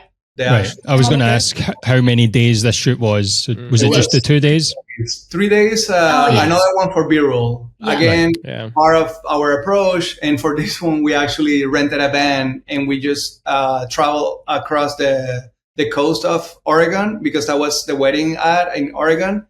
And we wanted to like get some good content of the ocean and the mountains, that B-roll. Yeah. And we arrived the day of the wedding. They met on the ocean, so it was important for them to capture that. Yeah. Nice. The day of the wedding, we started very early. They wanted some documentary style from the beginning. She had 3 outfits she wanted to wear. And so we set up 3 different locations. So this is a very privileged a place to be because it was, we were free to create content. They were down for that. They wanted that. So I know not every elopement is like that. So we're lucky to be in a place that we didn't have any strict timelines or the couple wanted that content. Yeah. So it was amazing just to go to those different places. And when we got to the cliff, it was quite scary. So the element of being adventurous, because we were actually not allowed to be there. But where they got married? Adventurous where they got married. So we tried to sneak in, get in, and do everything we could for the shot. Yeah. But that element was very important too, because it felt like a reward just to be there and have this epic place to have them married. And for this couple, for example, they specifically the element of water, it was very important for them. They met in the water, but also we created a concept for them together that will incorporate all the elements in nature: water, wind, earth. And earth, wind, water, and fire. Exactly. So those were the elements, and she had an outfit for each one of them. Yeah. So it is not explicit, but you can tell which one is the wind, which one is the earth, which one is the fire. Yeah. So that concept helped us. Yeah, kind of like build a structure, the story, and the narrative, because we wanted to navigate the story throughout all these elements in a subtle way. We didn't want to be like too obvious, like now it's fire, but more like flow it through the story, and because of they are both huge on like rock and roll music. That song means a lot to them. It was a very tricky song to play with because it was it had a lot of change, and for me that can be something beneficial, but also challenging at some point. So because it wasn't a real wedding per se, I was like, oh, I don't have the party. How am I gonna showcase the outfit? And I was like, well, get creative, bro. And that's where we could play with some of that lower shutter speed that gives me that dynamism, or like the movement, the water, the fact that she's just floating, she's wind, she's water. That gave me that that content to play. He's more like the rock, the stability, and that, you know, it was putting together, it made sense. And for example, during the opening, the road trip, I wanted, normally Grooms doesn't have a lot of protagonism on a film or a wedding, and I felt like this guy had a lot of attitude and material to play with. So I wanted to give him like his moment, and I wanted to open the shot of him being this Bond type of figure, you know, like sitting in the car with this attitude of a lot of ¿cómo se dice? Feel confident. Confidence of him, like just like sitting in his car, very stoic. And I wanted to like, okay, let's like put something in the radio, and that will kickstart the film. And then you will see how we introduce the bride to the story with a selfie. You know, I just like gave the bride the camera in one of those driving segments, and I was like, just play with it, and if you want to film yourself, whatever. And that little segment, that was the only part that was unfocused because it's canon, and it was like, okay, but in that moment, I was like, this is a perfect a way to incorporate the bride to the scene. This kind of like watery figure, very vibrant, very bright person, and then it just like flowed together with the rest of the story. Yeah. Nice. I really liked it. So that clip that we saw, it was about a minute long, maybe slightly over a minute. Like when you're delivering a film, like how long is the film normally? That was a teaser. Yeah. And we delivered an 8-minute film, which is more the highlight, a more story-based narrative. That film is very different from like every film that we do is different, but that one in particular, the long version, it's very unique. Yeah, we wanted to create a different it's like structure. A love story. Yeah. Yeah. Okay. Cool. Yeah. So we, because of the elements of water and because it's also an elopement, I feel like elopements and in non-traditional weddings, they give you a lot of room to play and play your cards in a different way too. Yeah. And this project served as a tool for creating new ways of doing things. And we try to thread the story in like with the vows they said and the narrative of like, I try to make the music as part of the story as well, not just as a background, but also what is the music telling you of these people. So the music we chose, it was very specific for their story. There's a song that says everything's gonna be all right, or something like that, and it talks a lot about their personal story together. They went through a lot in their past lives, so I try to take in consideration a lot of those elements to build the story. And the last song, it's called Meet Me in the Sea. And it was like going back to where they met. We filmed another session with them. If you watch the full film, you will see a different, a different session that wasn't here because we shot it. They were in skateboards. They were in longboards in Florida. That's where they live. And we flew them months after to shoot that, to incorporate in the long film, because we wanted to incorporate more abstract and disruptive elements or footage that wouldn't necessarily fit with the nature shots that we got in in Brookings in Oregon. So I wanted to create that, kind of like shake the narrative a little bit. So at the end, when the song, after you watch it, you will understand. The song is called "Meet Me in the Sea," so it flows very well with both stories together. Nice. Did you post the film on your website? You did? On the website, we're going through a website rebranding. So the website you're watching probably is the old one. We're changing the whole website now. I don't really like the old website. But I don't like to say that. We have to be nice with ourselves. I know, but it's still like a website that makes it work. It's just the new one is so much cooler. Oh, I can't wait to see the new one then. Damn. Yeah, I quite like your video. I like it all. I think it looks great. Yeah, but thank you. Thank you. We're just reinventing and adapting. Always evolving. But this video is on our Instagram. Yeah, you can go to our Instagram, and I don't know if it's pinned or it's we'll send it to you. Okay. Cool. Yeah. Oh my goodness, you guys have got like homework today. You're going to be sending us links to all sorts of things. I can't wait. Yes, of course. And about all the other conversations, I have a bunch of research and shit I've found about ego and philosophy, and we can personally. I know you guys could enjoy that type of content too. So hell yes. I love like the attention to detail that you put into your work. It's so good. I know. Thank you.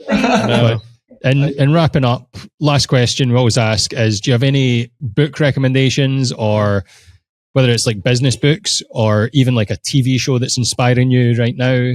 Wow. Give us something to go and check out. Or a record. Or a record, right? Yeah, a new band. Yeah. Oh, new bands. Yeah. The new single, the last record of the Black Pumas. Oh my God. Black Pumas. Really? Okay. I've not listened to them. You listen to them? I've listened to them, yeah. But I haven't heard their new stuff. Soul, they're so good. They're so good. But anyway, do you want to recommend something? So many things, but a book. I can say okay. I can start. A book that has changed my life. I can recommend a lot of books, but I'm gonna try to pick only 3. That's a lot. Yeah. The Creative Act by Rick Rubin. Amazing book about creativity and like how the brain works, and talks a lot about science and perspective. And it's Rick Rubin is a music producer. He has worked with a bunch of top-notch artists like Jay-Z, for example, and it talks a lot about his process. But it's a book kind of like crafted for creatives that are looking to break through, and I really think it's a good way to discover your own potential. And also another book called Atomic Habits by I like that one. James Clear. It's a great book about habits and how to build habits in an easy way. It's very easy to digest. Great book if you want to become a better version of yourself. It's perfect. And wow, I think we're good with 2. Yeah. Two's fine. Two's fine. Okay. My books are not very conventional for wedding industry. But I love, my background is in psychology and Montessori method. I'm a trained Montessori teacher. So the Montessori method helped us, like I had to be creative in how to incorporate those principles: repetition, self-perfection, working cycles, need for movement, all those human needs into our business. So, for example, we work in Windows. 3-hour windows of deep work and then shallow work, and then we have movement breaks in between, because nobody is meant to be focused and working all the time for 8 hours straight. Like you need breaks for your productivity. So those Montessori principles really informed our practice. So that's one. Yeah. I know it's not very traditional, but No, but it's that's important. That's great. Yeah, that's good. that's mine. And I love the book, The Hidden Life of Trees. It's called The Hidden Life of Trees. I don't remember the author, but it speaks to all the unseen work that is happening around us. And it is nonfiction. So it is really interesting how it's written, how, I don't know, it opened up my mind of all the unseen work and how little our time on earth is for the big picture of what we're part of. So Nice. The- A lot of homework for all our listeners as well. Yeah, the author is Peter Wolleben. Wolleben? Yeah. Wolleben, have I said that right? Yes. I don't want to mispronounce the name, but yeah. Cool. That's the Nice. book. So good. Nice. Cool. All right. I'm going to be How about diving into movies those. and Movies. Wow. I mean, I love the aesthetic of the bear. The bear. Bear. Bro. Love the bear. Yeah, it's good. So good. I didn't. Now, maybe I'm going to be controversial. I don't know, but I did not enjoy the most recent season. I'm just Okay. gonna say that season 1 and 2, amazing, absolutely incredible. Actually, I've not watched season 3 yet. Number Oh, 3 I've still got that to do. Yay. Yeah. is a season of nothing happening, Yeah. no change. It's weird, but Yeah, I feel that's like just me. we watch it like nonstop, Mm. and that gave us information. The other seasons we couldn't watch many episodes at once because they were like so hard to digest. Yeah, they Bro. are. But this one, I Yeah. think we rushed through it. So Yeah, maybe it was because of that. Maybe It it was wasn't because of the emotional baggage wasn't like that and big the as the other. visual Right. and everything. Yeah. yeah. But maybe it needed to be like that too. It Yeah. cannot be intense. Like Oh my I don't know. I do feel that this problem gets solved between Carmen and what's her name? Well, we're talking about it like if Oh, no. our listeners or your listeners already know We about the should. show. Yeah. We shouldn't. But yeah, it's a great show. Yeah, it is. In a movie, I mean, I can always recommend Interstellar forever. Oh, My favorite. I just movie. watched that recently. Really? Just last week, I rewatched that. I was like, oh my They will god! have the 10-year anniversary screening. They're gonna bring it back to the That's theaters. right. In Oh, really? seven- Wow. Shit. 70 10 years. years. That's crazy. That 10 doesn't years. feel like 10 years. What? I know. Incredible. God. They have to Yeah. bring it back in 7 Yeah. millimeters. So Oh, nice. Good. I have to say, Cool. Christopher Nolan is one of my favorite directors. yeah, Inception being probably my number one favorite movie yeah, Yo. of all time. that's incredible.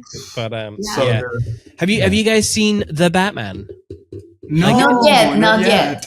In With, terms of Robert- like, say that again. with Robert, what's his name? Patterson. Patterson. Patterson. Yep. Yeah, But What's- in terms of like the cinematography and their lens choice and their lighting and their framing, color, oh my god, I think you'll Is that love the it. one You'll they love use it. English lenses?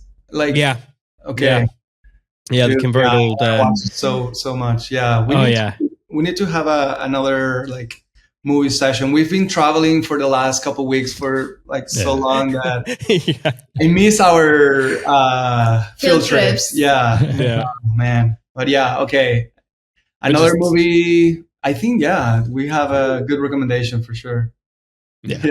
Cool. That's yes. awesome. Yeah. All right. So, on wrapping up, where can people find you online if they wanted to check out more about your work, or like where should they go? Yeah. Right now, our best way of communication is Instagram. We the Drakes. Our website is under construction, but it's also it's working so far. So It's a good website. we're the Drakes.com. Yeah, exactly. What else? And what else? I mean, We love to connect more in person. So we also have like shadowing sessions for people who wanna shoot with us. mentoring. Yeah. So yeah, we want to connect and take this to a different format. If it's in person, better. We will be in Scotland, so maybe we can connect. Yes, definitely. You know, Yes, a couple of Let's days. get a beer sometime. definitely. Please, Yeah, please. love Yeah. that. Yeah. And recently, I started this new project. It's a running club. I live in my running club era, I guess. So I have here. It's the Flow Club. I don't know if you can see here. Okay. And it's a running club for creatives. So it's focused on helping creatives to develop the best potential in their creative work by moving their bodies. So we do a lot of breathwork sessions and meditation before each run, and we talk a lot about the struggles we're going through right now, or sharing ideas, and it's a nice community. So Cool. I don't know if you feel this, and I think it's a worldwide thing in the creative community, in the wedding industry, especially because we're in that industry. It's a very isolated industry. The work we do is very we're so caught up in our own world that we forget to connect in the outside. So this was a way for me to also take myself out of the cave and meet other creatives, meet other people, and getting inspired by other brains, because I feel inspiration, it's in everybody. You can get inspired by other people by just listening and opening. And it's been super fun. So if you're listening and you're in Houston, join us. Yeah. Well, join him, because mine is a walking club. Hey, welcome. Everybody's welcome. Walkers, runners. You can join us. That sounds great. Yeah. Every Wednesday morning. Cool. Yeah, definitely. And let us know if you do go for a run together. In Scotland. People can find us at perspectivebycinemate.com. Our Instagram is at perspectivebycinemate. Thank you to With Jack for sponsoring the episode. If you like this conversation, you can join us on youtube.com / at perspectivebycinemate. If you want to see Greg's face, or you can also see Greg's face actually on Spotify. I should say that. It's not just YouTube. You can see him in all of his glory. And all of our guests, and me, unfortunately, on Spotify and YouTube. And you can download wherever you get your podcasts, whether it's Apple Music, Spotify, whatever. And we hope to see you in the next one. I've not said this, but if you could please let everyone know that you enjoy the podcast, because having a podcast and trying to spread the word is a fucking nightmare. I swear, everyone and their cat has got a podcast, but we're really good. So tell people about us. Spread the word. However, in the meantime, enjoy your life.